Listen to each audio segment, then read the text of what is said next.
So let's spend some time talking about reframing. So reframing is really changing our appraisal of a child. So, and thinking about their behavior differently.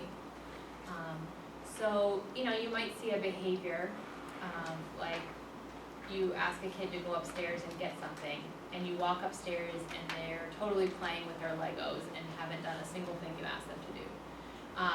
You might interpret that as non-compliance. But if you think about it, so that is non-compliant behavior, but if you think about it from a typical interpretation, you may interpret that as being willful, stubborn, not listening, not trying. Those are some typical interpretations you might perceive of a kid. Now, for many of these kids, given their neurodevelopmental disabilities, there may be an alternate accurate interpretation that might be explaining their behavior differently. That would be really key in understanding what strategies are going to work best for them. So we think of that same kiddo, the challenge may be more due to working memory problems, for example, and remembering more than one step at a time. It could also be difficulty taking the information you've told them and translating that into the action or understanding what they're supposed to do. So that's just one example. You could see a lot with these kids, repeating the same mistakes over and over again. And parents interpret that often as this is willful, doesn't listen, he's being oppositional, being manipulative, where it could be one, impulsivity. Knowing what you need to do and actually doing it are two different things.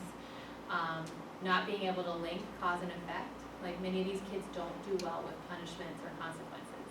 Like you take something away and they don't understand what they did wrong in the first place, and then you're expecting them to then use that consequence to, in the future, not do the same thing again. Well, they struggle with those kinds of generalizations and strategies. So those strategies don't work super well with them.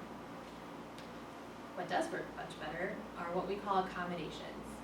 These are things that you do to change the environment to support the needs and be a better fit with the individual.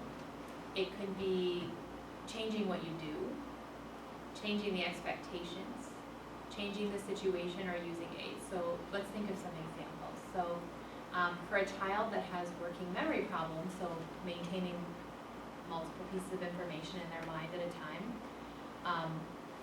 an easy accommodation as an adult is to ask them to do just one thing at a time. And they're going to be more successful with that. That's an accommodation that you use based on your understanding of the behavior. You may also, if you have a child who gets really overwhelmed by too much sensory information, you may try to reduce the amount of stimulation they experience. You may have a special calming area you can take them to if they need. What are some other accommodations you guys have used on family night? And we have a high level of supervision, which is an accommodation knowing that self-directed is hard for them. I think we definitely use a lot of one instruction at a time. I think assuring you have the child's attention, and so, kind of getting down on the child's level, making sure they're looking you kind of in the face, and having them repeat back what you asked them to do can be helpful. By coming to the training today, you're getting a sense of what expectations might be reasonable for a child, and knowing that their chronological age or their cognitive functioning is not going to be a good predictor of what they can do. Oftentimes, fewer words are better. Giving more time to process an instruction is going to be better. Talking quietly, so not raising your, I think raising your voice is a, so sometimes even coming up to a kid and whispering, will get their attention better than speaking loudly. And remember, some of these kids have had trauma, so sometimes loud noises and chaos can be a trauma reminder for them too. We had some practical tips, kind of general strategies, like being on the lookout for kids who need assistance. Like, don't be afraid to take a kid on a break, like go for a walk or redirect them to a new task, or just kind of watching out for like little signs that a child may be starting starting to get a little dysregulated can be helpful at preventing bigger meltdowns.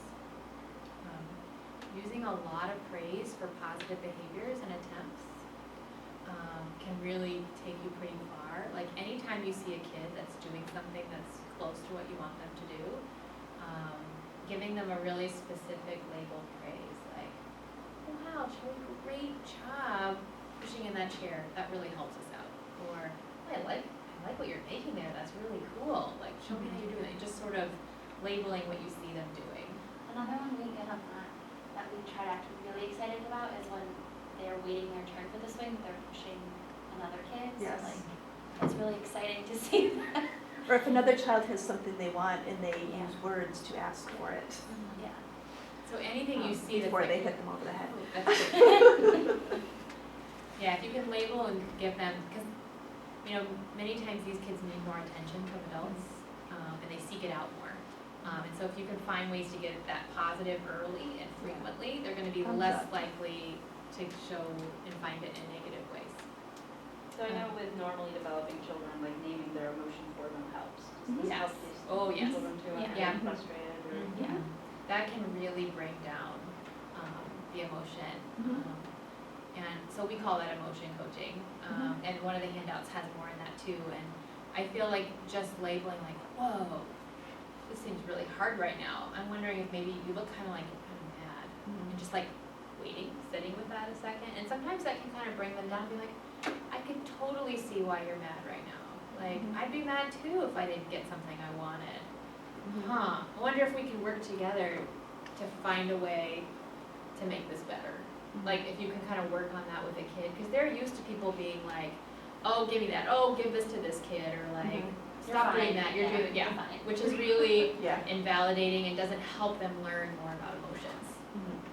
Or even giving them things, like if they're mad, so I can think of one example, the kid I had to take in the quiet room for a while, one of the things, and he, you know, escalated in the toddler room and hit somebody over the head, and so we went, there's like a quiet room with a bunch of pillows in it, and it worked really well to like help him figure out things that he could do. So like, you know, he was yelling, and I was like, wow, you're pretty good at that, you yell really loud.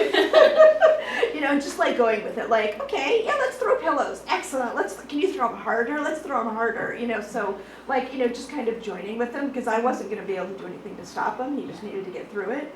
And I needed to be there with him, you know, to kind of, you know, and he wanted to get out of the room, and there wasn't another safe place to go, so instead, like, kind of engaging him in what he was doing already, and, you know, finally we were able to, like, get a little humor, and, you know, and identify that, like, yeah, you can yell when you're mad, that's fine, this is an okay place to yell, or, you know, excellent, these are soft pillows, you know what, let's throw them at each other, let's play catch, let's, you know, so, you know, kind of joining with them a little You bit. can see some of the strategies may not seem very conventional. Right. Yeah. You gotta kind of creative think out of the box, because Right. the typical strategy is like, okay, let's go to the thinking corner, or Yeah. let's take a break, like, Yeah. one is not gonna get you your end result of like getting this kid to use that in the future to Yeah. like not do it again, like that's not a Right. realistic expectation for a lot of these kids. Yeah. But using ways to kind of help them work through that emotion and, you know, teach them about, you know, that's helping them develop those skills Mhm. is our goal, of teaching skills while also adjusting the environment to be a better fit for where they are.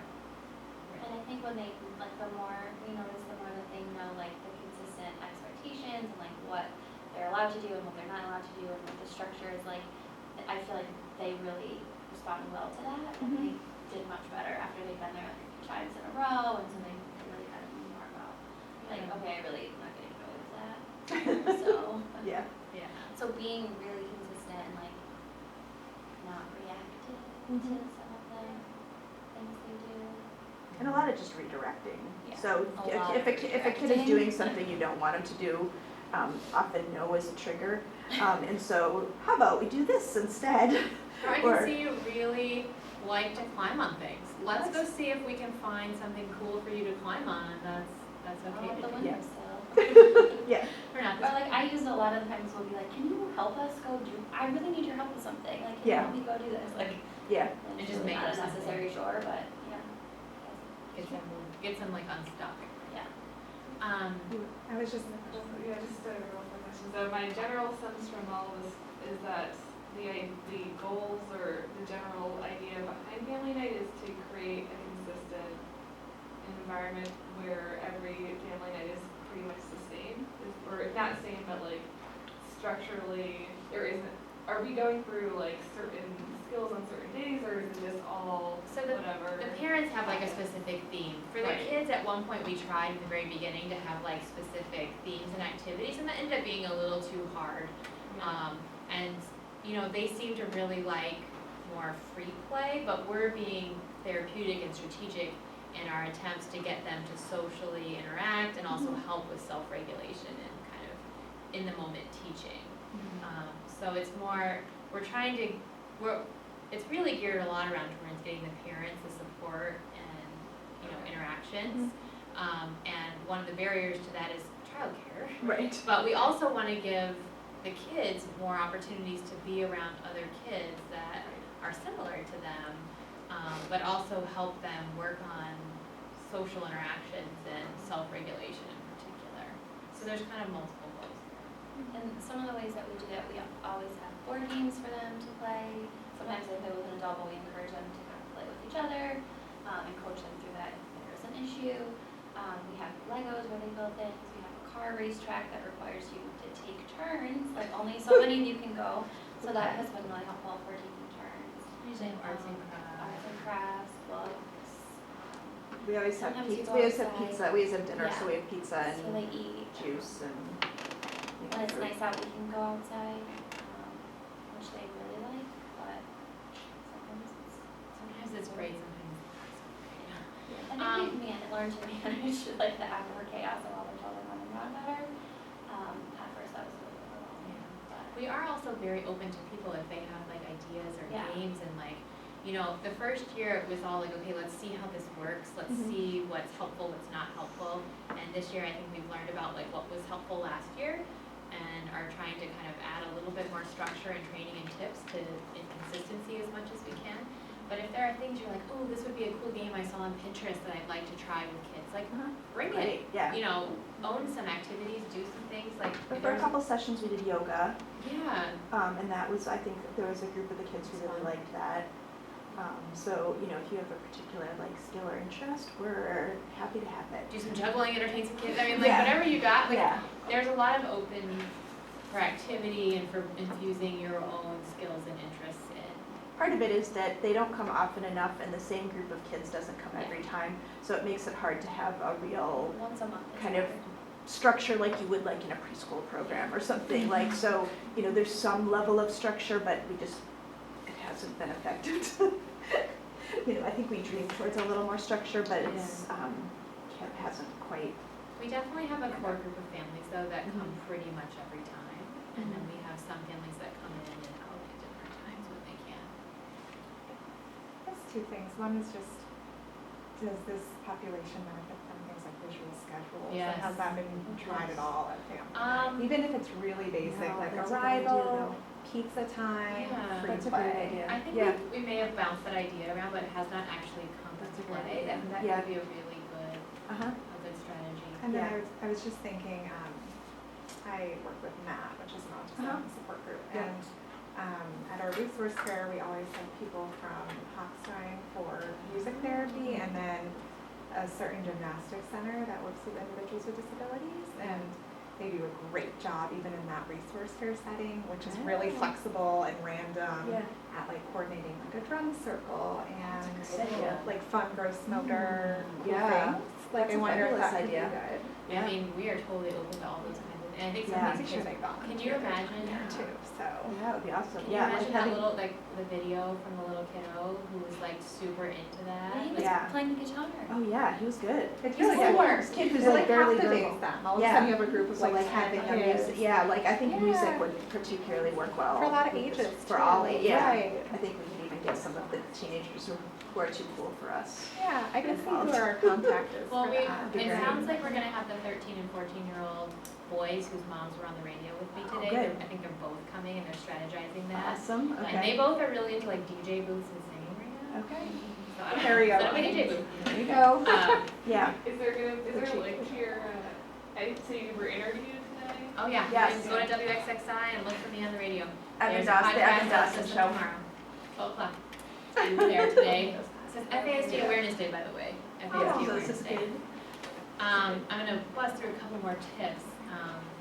So Megan and I were talking about creating like a sign-in, sign-out session for the older kids upstairs. So if they move rooms, they have to like sign out of a room so that an adult knows that they're leaving the room, and to try to help us because there is occasionally some like movement of adults between rooms. If like if some kids move over, we may need to move to try to help maintain the supervision. So the children would not necessarily be responsible for like signing out, Yeah, but like we would- letting an adult know and like Yeah. we would make sure it's on there. Yeah. That also would help if like something were to happen, we need to know like which kids were in which room, Yeah. like we would have that. So we're gonna try and see how we can make that work. And just being really aware of the child and adult ratio in the room and communication with each other. Like clearly we never wanna leave a kid by themselves in any situation. And we do, some of us do a fair amount of like texting and calling each other from room to room. Yeah. We were Because talking about getting walkie-talkies. that's a good idea. Yeah, And having like some like core people. right, because there are some challenges in terms of like the door locks when Yeah. you go outside, and I'm not sure how we're gonna work the locking between the first and the second floor. I mean, I envision me in the preschool room and whoever else is with me, we're just staying there the whole time, we're not Yeah. going anywhere. Yeah, you stay in the basement. But there may need to be a system to like let me know, like if one of Right. the kids needs a parent or Yes, like. yeah, we'll need to, so we'll work Some of out those will get things. figured out this year with this new room trial. Yeah, Some practical tips with calming, really try not to put hands on a kid unless it is like the absolute last resort. Because a lot of these kids do not do well with that at all. Some of them Just have, escalate. it just gets way worse. So if you can just like follow the kid, if they're running down the hallway, that's like, try not to stop them physically. particularly school age and above. I think the toddlers and preschoolers Yeah, a are, little bit. they're okay with like, They're you know, used they to that. they actually like do well with like tickling or, Yeah. you know, some redirection, but That's a very good point. The school agers though, like there's a couple of kids in particular that have some really like strong responses to restraints or physical contact, so just be yeah, very and I thoughtful. messed that up last year, so I'll be your test case that You there's. didn't know. Megan But has I was worked- there. Worked You with were it there. for a very long time and knew exactly. No, don't touch it. I got some very choice words yelled at me for the rest of the evening. Not by me. No, not by Megan. I mean, I think we're talking about some of the challenges that many of these kids have, but they can be really, really fun and Yes. engaging, and like, so don't be scared off. I mean, No. they just, especially if you go in with the right mindset and understanding of them, it can be really fun and Yeah. engaging with them. Wear good shoes, do not wear heels, or Right. shoes that are like not okay to like move around in. Right, And skirts are not and recommended. if you're in the preschool room, you need to wear something you don't care about getting dirty. You're gonna get, Um, Even They- if you're in the like arts and crafts room, like you're Yeah. not gonna get glitter all over you. the children eat pizza and they are not meat eaters. No. They're getting So- better. They're getting better. The preschoolers? Well, they Maybe. sat and Yeah, ate that's at the true. picnic. That's true. They sat there and they ate nicely. That is very With true. a utensil. That was Yeah, it impressive. was lovely. It's um, really exciting. and the last thing is that, Michelle and Megan, the week before every family night, are going to, kind of plan the activities and sort of, once they kind of get a good sense about, who's gonna be coming and what might be most helpful. And if you would like to be involved in that, you're very welcome to. They would, I'm sure, appreciate more input, and, you know, the more that you Have contribute and make it ideas. your own, I think the better it's gonna be. So, and they're also the ones to be in contact with, in terms of the nights that you're gonna be able to come. And we'd really encourage people to do at least a minimum of 3 of the dates, as long as they can. Because again, the more consistency you have, and obviously the more hands, the calmer the event is. Because if almost every kid had almost a 1-to-1, Which we Like, had a think couple about- times. It was awesome. it just, those nights were like magical. Yeah. Because there was enough adults to always be supporting the kids' environment in the way that they needed. The nights that were, we never had any major incidents, like we were fine, but it was always more stressful when there were fewer adults. One other like logistic thing, we talked about positive feedback to the kids. One of the things that I found is really helpful at the end of the evening is, you know, when the parents come to pick up their kids, giving the parents some positive feedback about their kid, because this is a group of parents who don't often get a lot of positive about their kid. And, you know, we kind of advertise this is a space where you don't have to apologize for your kid, you know, because I think many of them feel like everywhere they go, I'm sorry he did that, I'm sorry he did this. And so, you know, giving them some concrete, just wanted to let you know, Johnny did a really nice job tonight. Somebody was, took a toy away from him and he dealt with it well. Give them a, kind of a specific, I noticed that Anthony's play skills were really, nice tonight, and he really played well, or parents really appreciate that. A housekeeping thing, if you have not been, or are a student at Mount Hope, any capacity, we do have to have those background check forms for interacting with minors, just so we can kind of dot our i's and cross our t's on that. So if you could turn those back in here when you're done. If you need more time to look up like where you lived in the last 5 years, just bring them to the first family night or get them to us so that we can get those processed. You're good. Yeah. So, before everybody leaves, can we just get people to commit to next week? So who will be available to come to family night next Friday? Okay. So we have Melissa, Zoe, had you guys already? Tangria. Yeah, Oh, yeah. Okay. And if you know of other people that might be interested in the future, we have videotaped, and we may do a subsequent grading in the future.